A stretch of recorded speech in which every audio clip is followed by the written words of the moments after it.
کہ آج رات اسے پڑھنا۔ اس نے اسی طرح پڑھا۔ درود شریف پڑھتے ہوئے ہی وہ عالم بیداری میں نبی کریم صلی اللہ علیہ وسلم کی زیارت سے مشرف ہوا اور اس پر ایک حالت طاری ہو گئی جس سے اس کا عقدہ باطنی کھل گیا۔ صبح وہ آپ کی خدمت میں حاضر ہوا اور عرض کی کہ نبی کریم صلی اللہ علیہ وسلم نے مجھ سے ارشاد فرمایا کہ ہر صدی کے بعد میری امت میں ایک شخص ایسا ہوگا جو میرے دین کو زندہ کرے گا، تو وہ ذات مقدس اس صدی میں آپ حضور کی ہے۔ ایک بار آپ کے ایک عقیدت مند مرید محمد ارادت اللہ بدایونی، جن کا کوئی بیٹا نہیں تھا، وہ اسی فکر میں رہتے تھے کہ خدا ایک بیٹا عطا فرمائے۔ ایک دن پیر و مرشد کی خدمت میں حاضر تھے اور حضور کا دریائے سخاوت جوش پر تھا۔ فرمایا ارادت اللہ کیا چاہتے ہو؟ عرض کی غلام کا کوئی بیٹا نہیں ہے۔ آپ نے دعا کی رب کریم ہمارے ارادت اللہ کو فرزند دے دے۔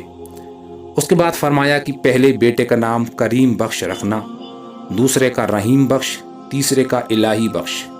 ارادت اللہ قدموں میں گر پڑے اور کہنے لگے حضور مجھ کو امید نہیں۔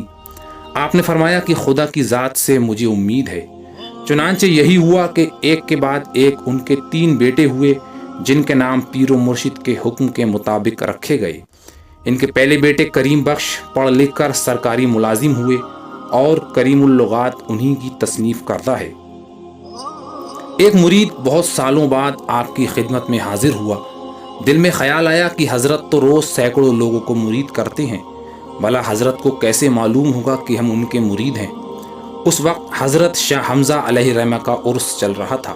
ہزاروں آدمیوں کا مجمع تھا کہ یک حضرت نے اس مرید کو اپنے پاس بلایا اور خیریت پوچھی، گاؤں کا حال پوچھا، پھر فرمایا کہ تم اپنے مویشی کے ساتھ گاؤں والوں کے چوپائے بھی جنگل میں چرانے لے جاتے ہو، ان میں اپنا پرایا کیسے پہچانتے ہو؟ اس نے کچھ عرض کیا۔ اس کے کہنے پر حضرت نے فرمایا کہ میاں فقیر اپنے گلے کو اچھی طرح پہچانتا ہے، اس کے گلے میں محبت کا ایک ڈورا بندھا ہوتا ہے۔ ایک صاحب حرمین شریفین میں کافی مدت رہ کر آپ کی خدمت میں حاضر ہوئے۔ آپ نے فرمایا کہ بہت مدت میں سفر حجاز سے آئے۔ انہوں نے عرض کیا اگرچہ مدت کے بعد لوٹا ہوں، پر ابھی کچھ دن پہلے ہی مکہ میں آپ سے ملاقات ہوئی تھی۔ آپ پہلے جہاز سے لوٹے، میں دوسرے جہاز سے لوٹا۔ حضرت نے فرمایا کہ میں اپنے بزرگوں کے حکم کے مطابق کبھی اپنی خانقاہ سے کہیں نہیں گیا۔ آپ نے کسی اور کو میری شکل میں دیکھا ہوگا۔ انہوں نے کہا کہ مجھے کوئی شک نہیں، میں نے آپ کو ہی دیکھا تھا۔ حضور نے بات کا رخ دوسری جانب موڑ دیا، تب لوگوں نے جانا کہ یہ بھی حضرت کی کرامت تھی۔ حضرت کی تحویل میں ایک چھوٹا سا خزانہ تھا جسے غلۂ غوثیہ کے نام سے جانا جاتا تھا۔ اس کی وسعت کی کوئی انتہا نہ تھی۔ ہزاروں روپیے اس خزانے سے خرچ کیے جاتے۔ صدہا خدام تھے جن کی کفالت حضرت خود کرتے تھے۔ اس سب خرچوں کے باوجود اس غلۂ غوثیہ میں کمی نہیں ہوتی، جو حضرت کی عظیم کراماتوں میں سے ایک زندہ کرامت تھی۔ عام مخلوق پر آپ کی چشم کرم ہوتی ہی تھی، لیکن بدایوں کے مریدین پر آپ کی خاص نوازشیں ہوتی تھیں۔ آپ ارشاد فرماتے کہ بدایوں ہماری جاگیر ہے جو ہمیں دربار غوثیت سے حاصل ہوئی ہے۔ آپ کی تصانیف کے بارے میں حضرت سید محمد میاں ماریروی فرماتے ہیں کہ حضرت کی تصنیف و تالیف میں سب سے بڑی ضخیم کتاب آئینہ احمدی ہے۔ سنا ہے کہ 34 اور ایک روایت کے مطابق 60 جلدیں مختلف علوم و فنون میں تھیں۔ اس کی بہت سی جلدیں ختم ہو گئیں، اب فقیر کے کتب خانے میں چند جلدیں ہیں۔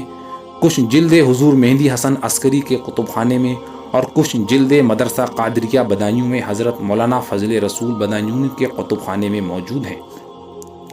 اس کے علاوہ بیاض عمل و معمول، آداب السالکین، مثنوی اور فارسی اشعار میں ایک دیوان آپ کی یادگار ہیں۔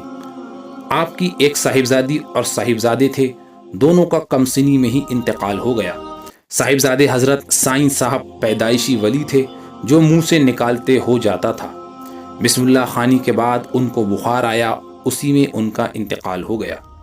آپ کی اولاد مانوی یعنی مریدین و خلفاء کی صحیح تعداد نہیں بتائی جا سکتی۔ ایک اندازے کے مطابق قریب 2 لاکھ کے قریب تعداد پہنچتی ہے۔ ہندوستان، عرب، روم، ملک شام، فارس سے ہزاروں بندہائے خدا حاضر ہوتے اور کامیاب ہوتے۔ آپ اپنے خدام کو سخت محنتوں اور ریاضتوں سے بچاتے۔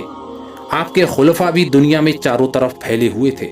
جن میں 70 کے قریب معروف اور بہت سے غیر معروف خلفاء تھے جنہوں نے آپ کے روحانی سلسلے کو آگے بڑھایا۔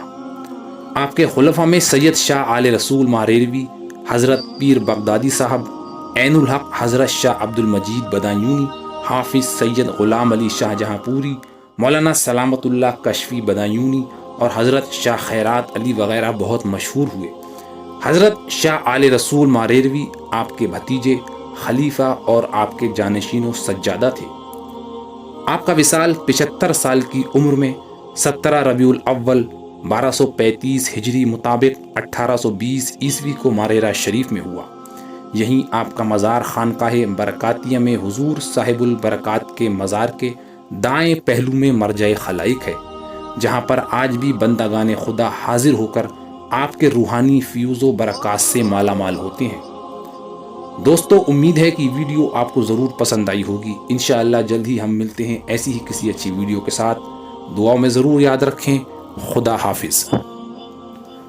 اس ویڈیو کو لائک کر کے اپنے احباب میں شیئر کریں اور چینل کو سبسکرائب کر کے بیل آئیکن کو بھی ضرور پریس کر دیں۔ جزاک اللہ۔